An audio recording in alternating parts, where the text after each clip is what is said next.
They called me the problem child.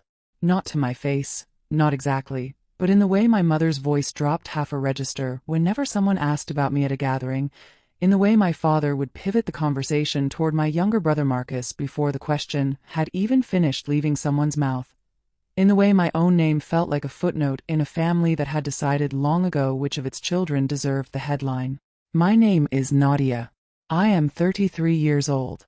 And the night that everything changed began with a phone call at 1:15 in the morning, a time of night that belongs exclusively to emergencies and to mothers who have never once believed that their daughters need sleep.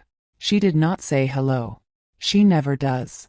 What she said, in that clipped, practiced tone she reserves for directives she expects to be followed without negotiation, was this: Marcus's future in-laws are hosting a dinner on Saturday, and you are expected to attend, but Nadia, I am asking you please, just this once, do not make it about yourself. I sat in the dark of my apartment in Karachi, on the edge of my bed, holding the phone against my ear and listening to the silence that followed. The silence that was really just the shape of everything she had ever assumed about me without asking. I said I understood. She said good. The call ended. I set the phone on my nightstand and stared at the ceiling fan turning slow circles in the heat, and I thought about all the years I had spent trying to explain myself to people who had already written the explanation and simply needed me to sign off on it. Marcus had been engaged for 4 months to a woman named Fariha, the eldest daughter of Brigadier Tariq Siddiqui, a name that my family whispered the way people whisper the names of saints and generals, with a particular reverence that suggested the name alone carried some gravity the rest of us were expected to feel without being told why. I had never met the Brigadier. I had met Fariha precisely 3 times, each occasion brief and supervised in the way that suggested my mother was less introducing us and more conducting a controlled experiment to determine whether I could be trusted in proximity to someone important. I was not offended. I had long since stopped expecting to be treated like a full member of my own family. There is a particular kind of loneliness that lives inside large families, and it belongs specifically to the person who refused to follow the route everyone else agreed upon, who took a different road not out of rebellion, but out of necessity, and who discovered that the family had no map for where that road led, and therefore no language to describe the person who walked it. I had taken that road at 24, when I left behind the career my parents had imagined for me and joined a disaster response organization that most people in my family had never heard of and did not bother to understand when I tried to explain it. The work was not glamorous. It was not the kind of thing you mentioned at dinner parties and watched people lean forward with interest.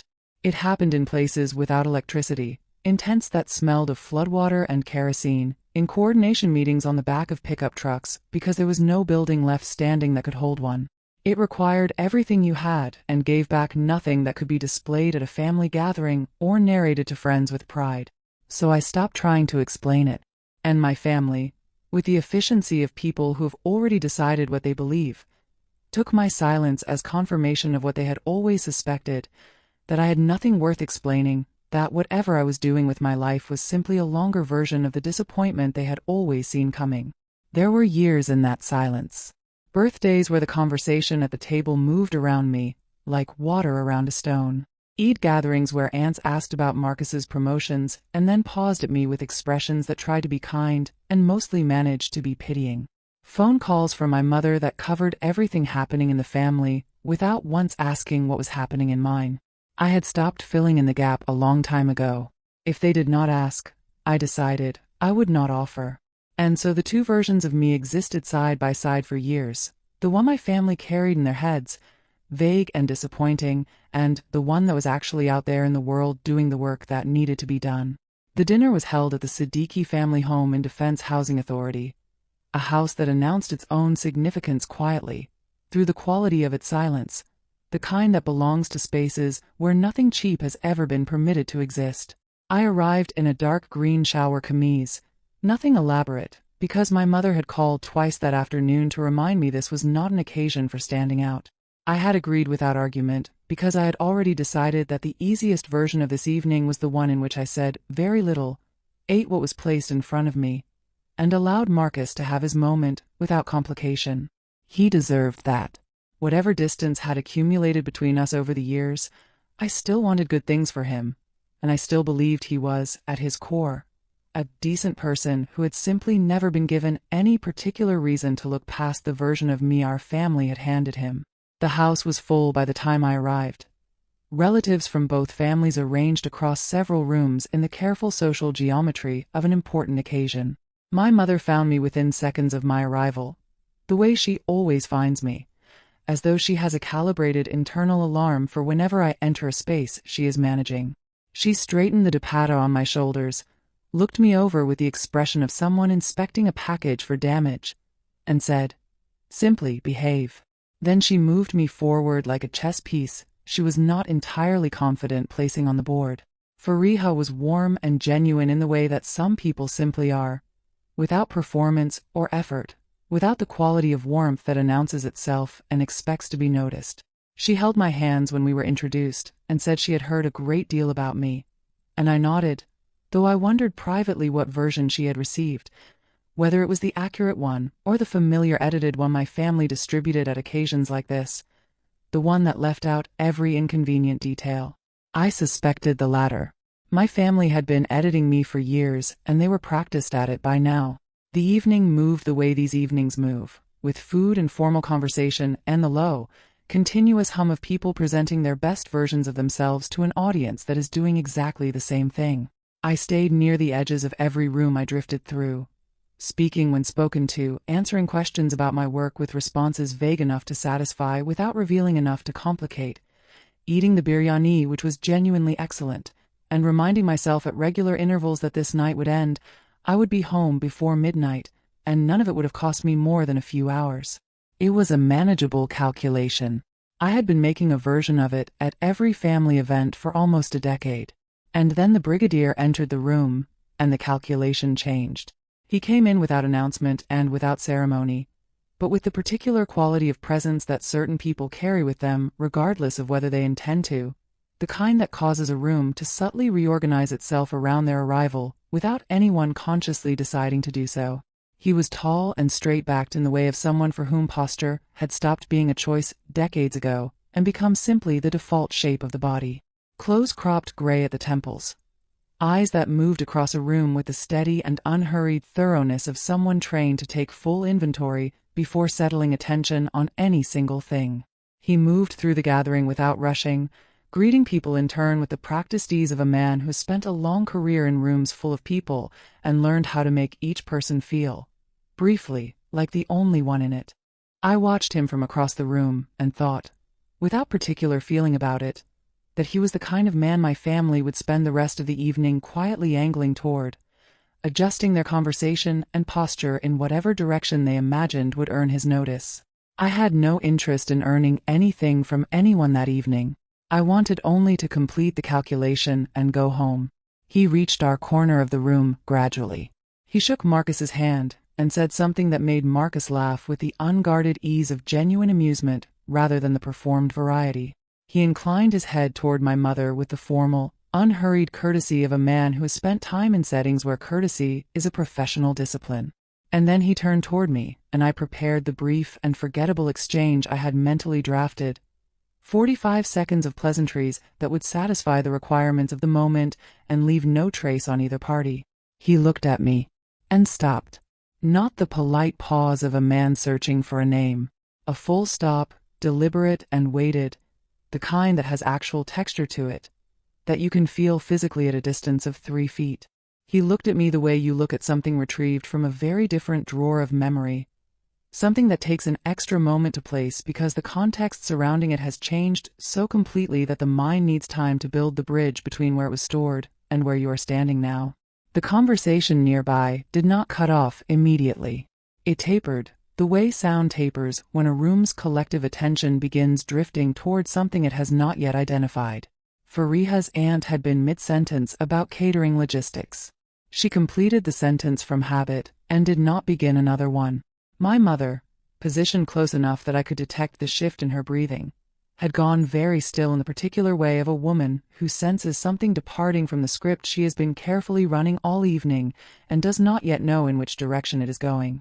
The Brigadier said, in a voice that had been built for larger rooms than this one, but was now calibrated to carry only as far as me, "I believe we have met before."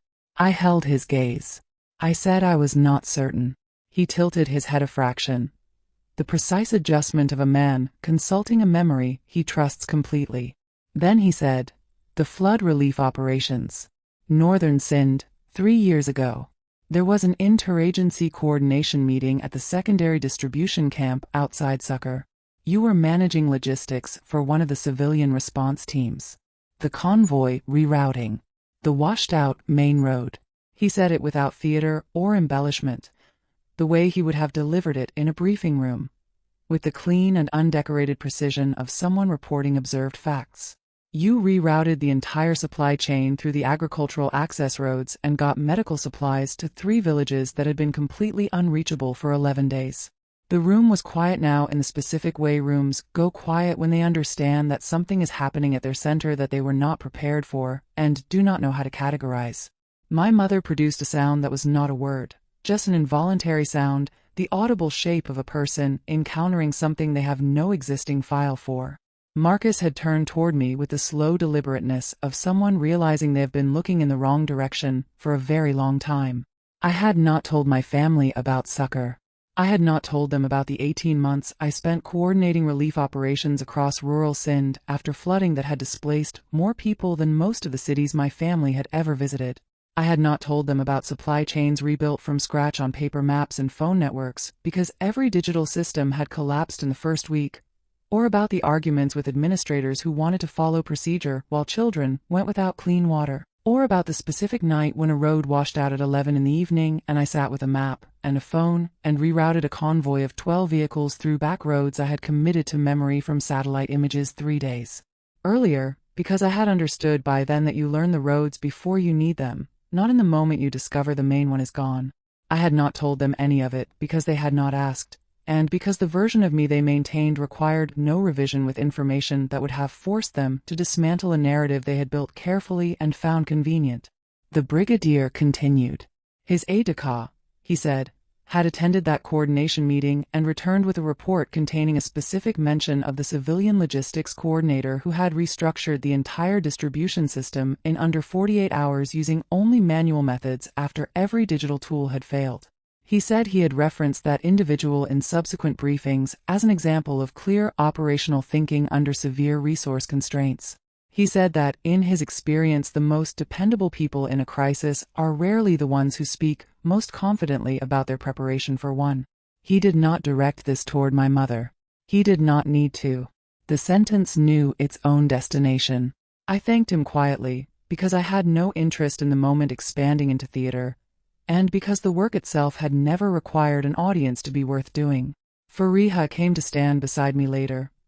Once the room had found its breath again and conversation had resumed its normal movement, and said she wished she had known, that she felt the picture she had been given was missing something significant. I told her that the most carefully maintained pictures are often the incomplete ones, that people invest in the version of someone requiring the least revision. She said she understood precisely what I meant, and that she intended going forward to ask better questions. Marcus found me near the courtyard as the evening closed. He is not a man built for elaborate apologies, and our family has no strong tradition of them. So what he offered instead was honesty, which carries its own weight. He said he had not known. I said I was aware of that. He said he should have. I said yes. He asked why I had stayed silent, and I told him the story had no space in the version of me the family had settled on. That making room for it would have required them to take apart something they had constructed with effort and found useful, and that letting them keep it had seemed like the path of least resistance for everyone, including me. He absorbed this slowly and did not attempt to paper over it with words. I valued that more than I would have valued the words.